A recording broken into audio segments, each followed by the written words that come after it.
down Somerset, and it's time for a game week 3 predictions. Now, what we're going to start doing on this channel now, instead of just standard prediction video, we're actually going to be doing this for charity. So, for every game that I manage to predict right, not necessarily scoreline, but just, for example, Liverpool beat Arsenal, I'll predict that. I'm going to give £5 to charity. I'm going to set up a Great Ormond Street link, and then I'm going to post that in all my videos, hopefully going forward. Maybe not for this one, but for follow-ups. And then that way you can see how we're getting on. If you decide you want to support what we're doing here on the channel, that'd be great. And then also, if I do miraculously guess the scoreline completely right, for example 2-1, then I'm going to donate 10. Okay, now there is 38 game weeks, which is 10 matches per week, so we're looking at 380. So if I guessed every single game right, 100%, that'd be £3,800. We're gonna, and my target this year is gonna be for half. So if we can try and get to £1,900, that would be amazing. Now you're probably asking why I do this. Well, simply because I love giving to charity. Last year I shaved all my hair off charity. This year, as you can see, hair's an absolute mess because I'm actually growing it really long as I can, roughly about 12 inches long, so that I can donate it to charity again, but to make wigs. So again, if you could support us, that'd be great. See you in the video. So the first game that we're going to be looking at is Chelsea versus Fulham. Now, a couple of weeks ago they had an early kick-off, Chelsea, in the form of Crystal Palace, and it was a boring draw. I don't see that happening this week. After they smashed West Ham 5-1, I can see more of the same. However, they're going to be up against a lot sterner opposition. Fulham are no pushovers. In my prediction video, I said they're the quintessential Premier League side, and I think they'll show that. So it'd be interesting to see just how well Chelsea do. Can João Pedro get on the score sheet again? I'm hoping so. He's in my fantasy team. Anyway, moving on. We've got Manchester United against Burnley. Now, on paper, Man United should batter them. And those were my thoughts. If you asked me a couple of days ago, I'd probably said 3-0 Man United. Now, however, since they've just taken on Grimsby, a disgraceful performance they put against Grimsby, I think this could be a real struggle. I'm still slightly going to edge Man United just because I think they've got that little bit of firepower.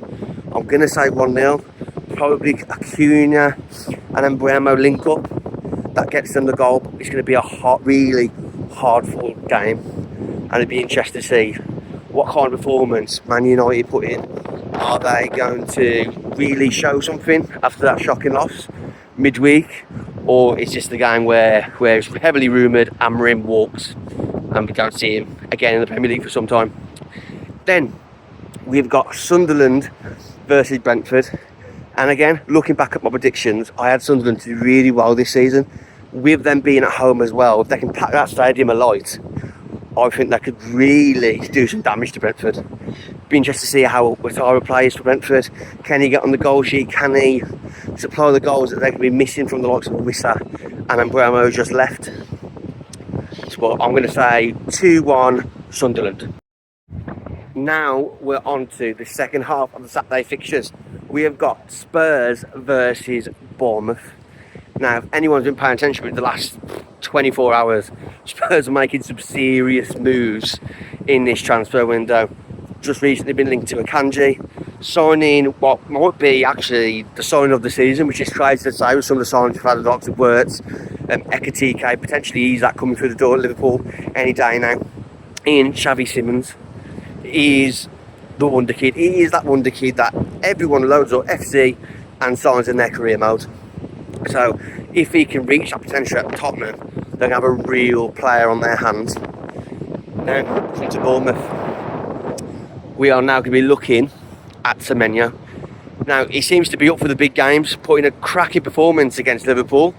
They didn't do so well in some of their other games, but now is the time for them really to put their boot on the neck of Tottenham in the shape of Semenyo. Can he put in another top-notch performance?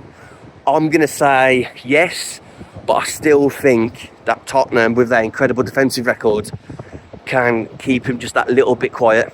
I'm going to say 2-1 to Tottenham for their keeping this Thomas Frank hype train going for Tottenham. Then we have got Leeds versus Newcastle at Leeds as well.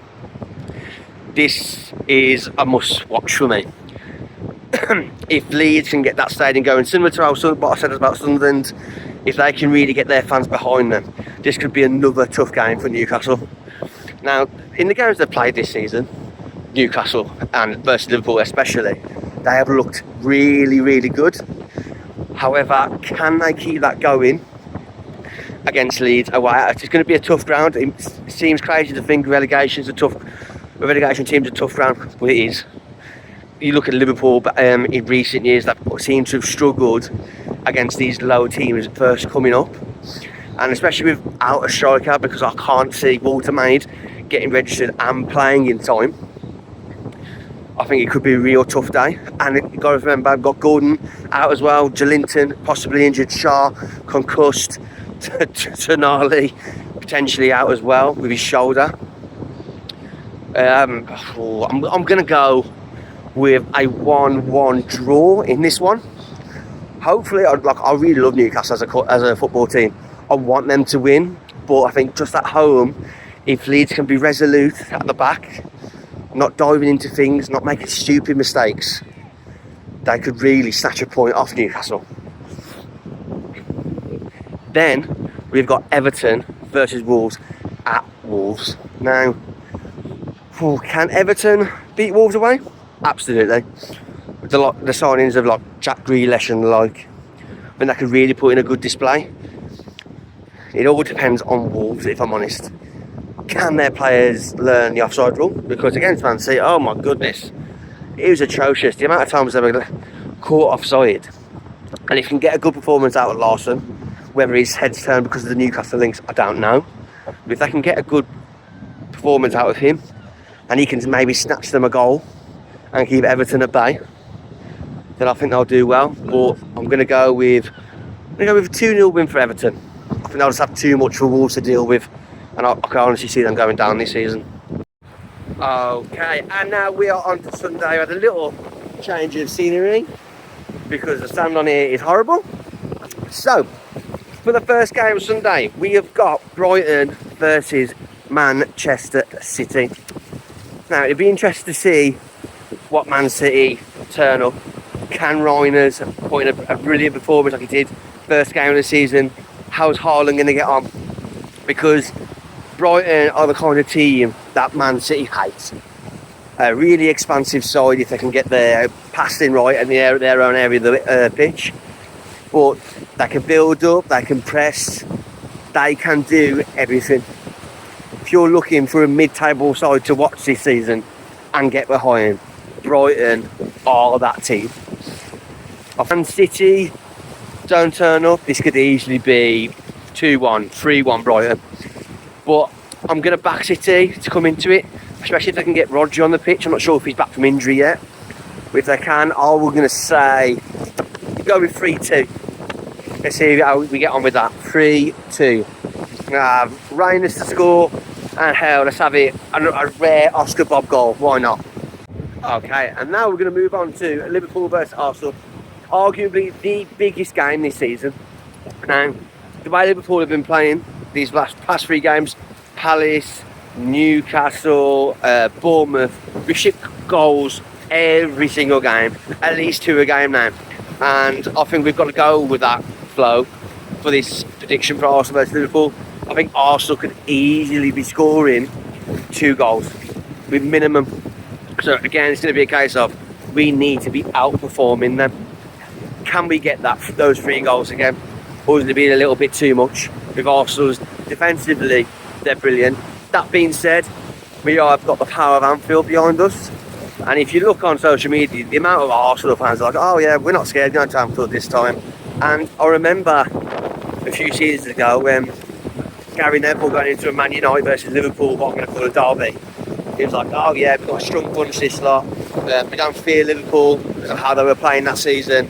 And I think I'm sure they went on to lose 4-5-0. In which Gary Neville had that famous, Liverpool didn't play well today, ran through Cara on Sky. But I'm hoping, I'm going to back my team. Come on, you Reds. We're going to go 4, 3, 2. Ekitike and Salah getting amongst the goals. Then, the final 2 games of this game week, we have got West Ham away at Nottingham Forest. Now, after that embarrassing 5-1 defeat to Chelsea, sorry, I can't see anything other than a Forest win. I'm going to say 3-0. Chris Wood getting at least 1 goal. I think it's going to be another massacre. I'm saying 3-0. It could easily be 4 or 5 again if they show up the way they did against Chelsea, because honestly, it was embarrassing. Paqueta seems to be there, and Jared Bowen seems to be their only shining light. And if Potter isn't that by Christmas, honestly, I'll be amazed. He might not even see the end of September with the way his team's performing, which is a shame, because I really like Potter. He doesn't seem to be able to find that right club since leaving Brighton. Every club he seems to go to is in disarray upstairs. It's just not looking good for him. Then finally we have got Aston Villa. Then our final match for Super Sunday is going to be Aston Villa versus Crystal Palace. Now I think this is screaming 2-2 all over it. Crystal Palace have lost their creative spark in Eze. Can they get that creativity going?